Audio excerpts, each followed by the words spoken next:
ఆ మెరపకాయ బజ్జి తిన్ను. మిరపకాయ అది తింటావా? రే మిరపకాయ రా, కారంగా ఉంటుంది. తింటావా చెప్పు నాకు. ఒరే కారం రా. మరి కారం వేస్తే కొరుకు.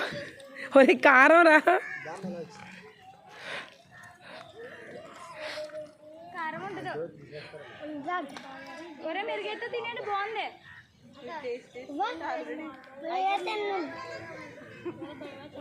అరే మిరపకాయతో తినవా? తిను. కారం తినేస్తానన్నావు.